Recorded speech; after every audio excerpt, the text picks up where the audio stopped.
Oke, nah ini eh, bagus ya pertanyaannya. Cuma sayang itu sudah ada di buku. Jadi buka aja di buku. Ada problematika dakwah. Ayo buka.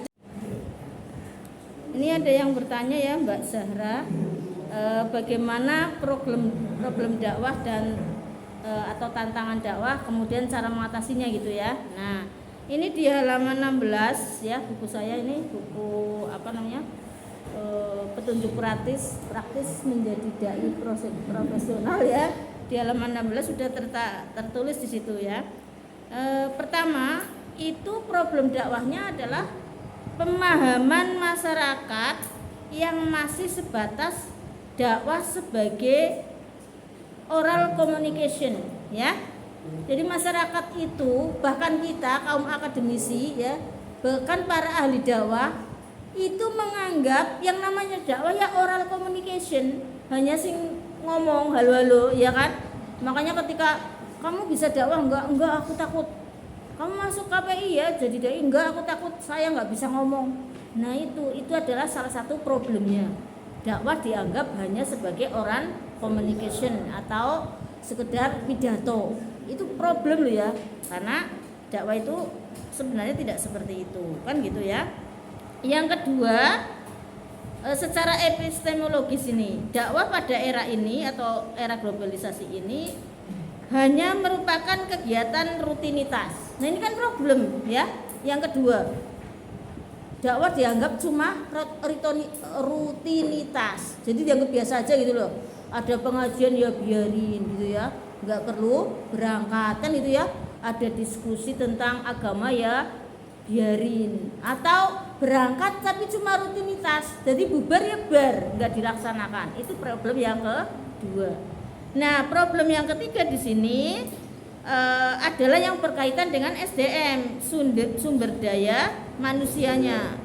Nah ini banyak dai yang hanya asal-asalan ya, tidak profesional ya, bahkan tidak tahu atau tidak paham tentang dakwah, tidak tahu tentang metode dakwah. Ini problemnya ada 3 ya. Tadi kan pertanyaannya problemnya apa, solusinya bagaimana kan itu ya. Nah solusinya seperti apa? Solusinya seperti tadi. Yang pertama, orang yang menganggap bahwa dakwah itu hanya sebagai pidato ya kan, sebagai oral communication, harus diberi pemahaman bahwa dakwah itu sangat luas, tidak hanya seperti itu ya.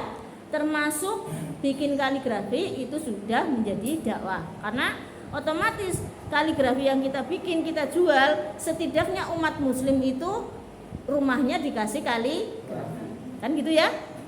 Nah terus lagi sampean bikin inovasi, karena sampean kan anak gaul ya. Waduh jilbab seperti ini, nah mungkin ini nanti ada pemikiran ya, jilbab seperti ini kok jadul banget ya jilbabnya. Aku mau bikin jilbab yang sesuai trending anak muda lah ya, tiba-tiba dikasih topi di sini, dikasih pelet apa gitu ya.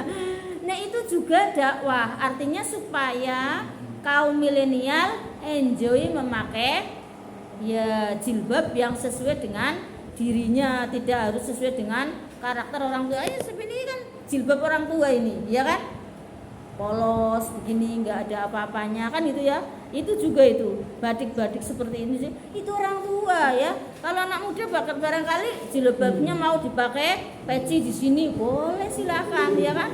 Itu sudah dakwah ya. Nah ini tantangan yang pertama, solusi yang pertama, bagaimana kita memberikan pemahaman pada masyarakat bahwa dakwah itu adalah sangat luas, tidak hanya pidato, tidak hanya oral communication. Paham ya? Ya. Yang kedua tadi apa? Yang kedua apa tadi? Ya, epistemologis, yang di situ kegiatan dakwah hanya dianggap rutinitas ya atau seremonial. Nah, ini juga harus diberikan bagaimana supaya masyarakat itu paham bahwa di dalam dakwah itu tidak hanya semata-mata, atau dai, tidak hanya masyarakat, terutama ini dainya ya, dipahamkan dakwah itu tidak ritual kayak gitu dok, tidak rutinitas kayak gitu dok ya, yasinan, tahlilan kan itu ya, terus ceramah, tidak. Tetapi dakwah itu bisa mengajak orang untuk meningkat pada ekonominya, bisa mengajak orang supaya rumah tangganya sakinah mawadah warohmah. Kalau perlu ada tutorial menjadi suami yang baik ya, tutorial menjadi istri yang soleha, kan gitu Bu. Nah itu yang kedua. Yang ketiga tadi, banyaknya dai atau mubaligh ya, atau juru dakwah yang hanya asal-asalan ya, orang kuliah nang fakultas dakwah, tidak kuliah di KPI, tiba-tiba berdakwah, akhirnya kan malah merusak umat ya, bukan ngopeni Islam, merusak Islam. Banyak toh? Iya, wong Islam itu sangat mulia, sangat santun, sangat damai, sangat indah.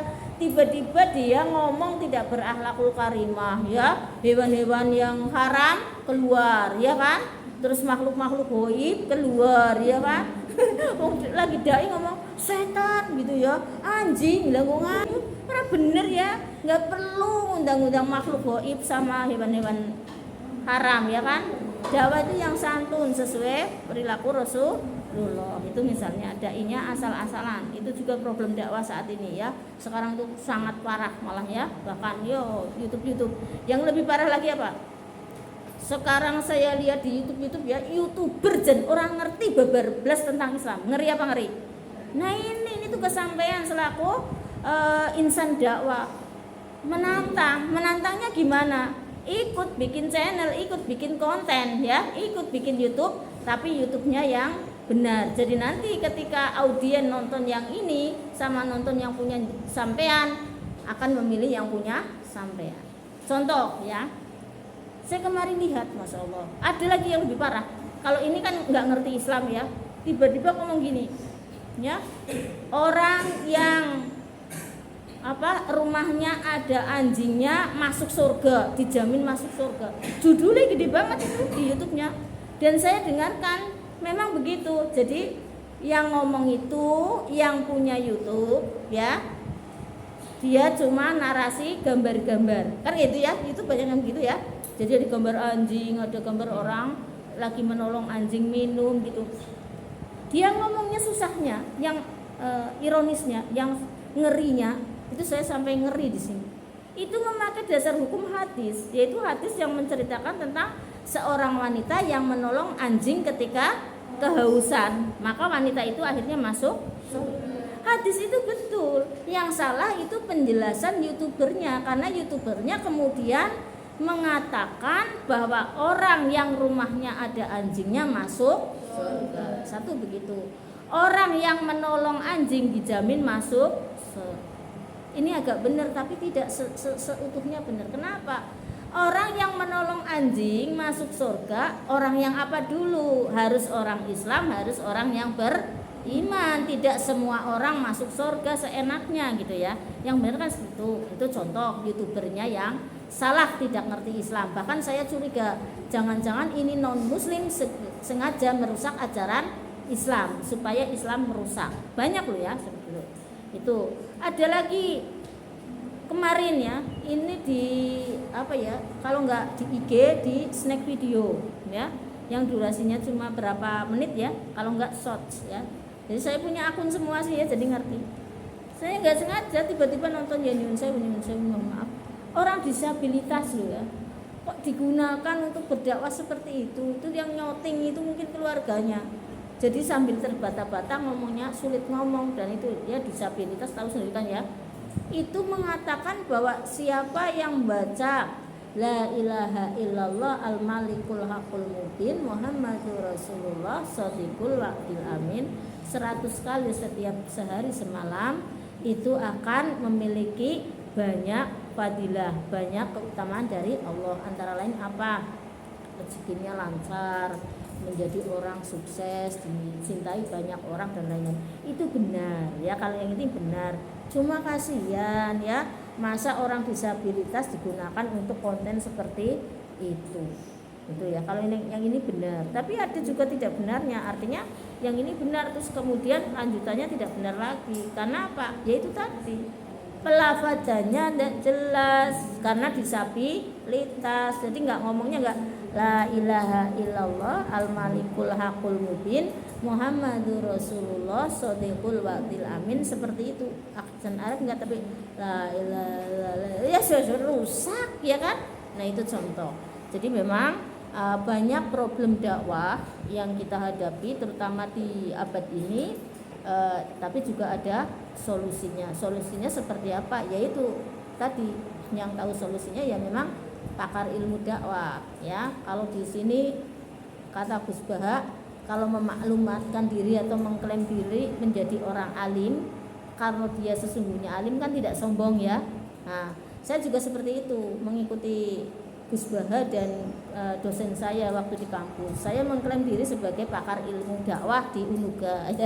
Kenapa? Ya karena di Unuga nggak ada yang mau jadi pakar ilmu dakwah. Jadi saya pakar ilmu dakwah di Unuga. Jadi sampai tepat tanya ini pada saya pakar ilmu dakwah juga dai ya.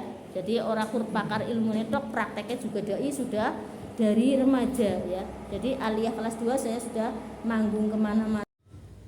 Jadi untuk problem dakwah yang ketiga ini kita harus menyiapkan dai-dainya menjadi dai-dai yang betul-betul profesional dalam arti memahami apa itu dakwah dan bagaimana metode dakwah yang benar, yang sesuai dengan ajaran Islam dan sesuai dengan contoh yang diberikan Rasulullah sebagai uswatun hasanah, sekaligus sebagai dai hasanah, sekaligus sebagai dai yaitu Rasul utusan Allah. Jadi di situ ada metode dakwah yang benar sesuai Al-Quran, Al-Hadis sesuai Rasulullah, kemudian juga akhlak dai sesuai akhlak Rasulullah. Itu problem dakwah yang ketiga, solusinya seperti itu. Di samping itu juga kita siapkan dai-dai ini antara lain yaitu dengan cara pendidikan dan pelatihan dai, juru dakwah atau kuliah di Fakultas Dakwah atau Fakultas Keagamaan Islam jurusan dakwah, jurusan dai atau penyiaran Islam begitu. Tetapi yang melatih juga harus pakar dakwah, dai, dari akademisi, jangan sembarangan. Dirinya sendiri tidak tahu metode dakwah kok melatih dai. Itu banyak terjadi di masyarakat ya. Banyak pelatihan-pelatihan dai, banyak pelatihan-pelatihan untuk menjadi juru dakwah, tetapi yang melatih sendiri tidak kuliah di KPI, tidak kuliah di Fakultas Dakwah, tidak kuliah di jurusan dakwah, sehingga latihnya asal yang penting bisa ngomong di publik, yang penting bisa ngomong di panggung. Itu juga tidak sesuai dengan apa yang kita harapkan.